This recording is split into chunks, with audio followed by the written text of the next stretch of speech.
अब बांकीपुर एक सीट अगर जनसुराज जीत भी जाती है तो क्या कर लेगी बिहार में। जनसुराज प्रशांत किशोर के सामने पूरा बिहार विधानसभा था जिसमें जनसुराज एक भी सीट नहीं जीत पाई, अपना खाता तक नहीं खोल पाई जनसुराज के प्रशांत किशोर, उनका जमानत जब्त हो गया। लेकिन जो बांकीपुर है उसमें काफी जोर है, काफी शोर है और चर्चा भी है कि बांकीपुर विधानसभा का उपचुनाव जनसुराज जीत सकती है। और जीतने के पीछे के कारण यह बताया जा रहा है कि जनसुराज के साथ अब आरजेडी आ गई है, तेजस्वी यादव आ गई है। अब जो भी नैरेटिव सेट होगा, जो भी समीकरण बनेगा, जनसुराज प्लस आरजेडी मिलकर बांकीपुर होगा, इसलिए बांकीपुर विधानसभा जनसुराज जीत सकती है। देखिए, अगर जनसुराज बांकीपुर विधानसभा जीत भी जाती है तो क्या कर लेगी। जहां 243 विधायक सदन में बैठे होंगे, 242 विधायक सदन में बैठे होंगे, वह एक तरफ जनसुराज उतनी भीड़ में क्या बिहार की आवाज को उठा पाएंगे। जो शिक्षा, बेरोजगारी, पलायन का मुद्दा लेकर जनसुराज सड़कों पर निकली थी, 3 साल से पदयात्रा करके पैदल प्रशांत किशोर चले थे, लोगों से मिले थे, डेरा डालकर हर लोगों से मुलाकात किए थे, बात किए थे। क्या जनसुराज एक सीट जीतकर बिहार की बातों को, पलायन, शिक्षा, बेरोजगारी की बातों को सदन में रख पाएगी क्या, विधानसभा में रख पाएगी क्या। कहा क्या वहां के स्पीकर जनसुराज के विधायक का आवाज सुन पाएगी क्या। क्या जनसुराज का विधायक बिहार की जो आवाज है, शिक्षा, बेरोजगारी, पलायन का जो मुद्दा है, क्या प्रखर होकर, मुखर होकर विधानसभा में रख पाएगी। क्या सोचते हैं। ठीक है, अगर बांकीपुर विधानसभा जनसुराज जीत भी जाती है तो क्या कर लेगी।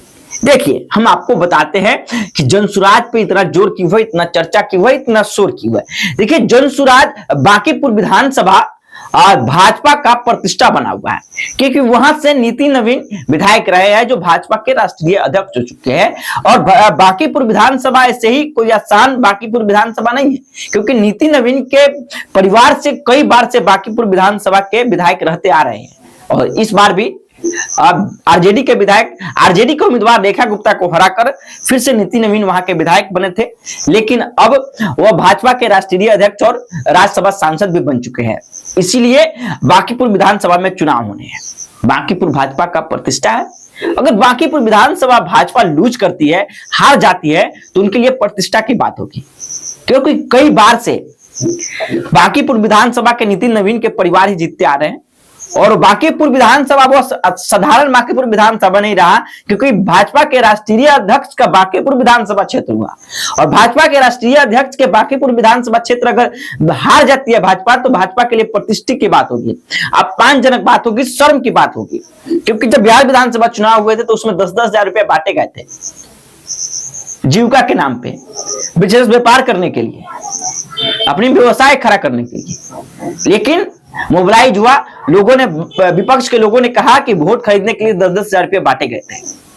खैर, अगर भाजपा लूज कर जाती है, हार जाती है बांकीपुर विधानसभा, जनसुराज जीत जाती है आरजेडी के समर्थन के बाद, तो क्या बिहार के जो मुद्दा है, बिहार का जो दर्द है, बिहार का जो आवाज है, सदन में, विधानसभा में रख पाएगी क्या, वहां के स्पीकर सुन पाएंगे क्या। आप जरूर कमेंट में बताइएगा। लेकिन सीधे तौर पे कहे तो हाथी के मुंह में जीरा के बराबर होगा।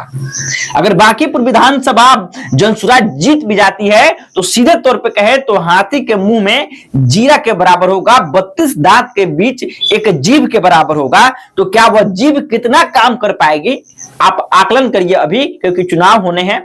चुनाव होगा, नतीजा क्या होगा नहीं होगा, लेकिन जितना जोर और शोर है जनसुराज के प्रशांत किशोर का और आरजेडी के तेजस्वी यादव का बांकीपुर विधानसभा में, क्या अगर जीत भी जाती है तो क्या 32 दांत के बीच वह जीभ बिहार के लिए काम कर पाएगी क्या, बिहार के लिए बोल पाएगी क्या।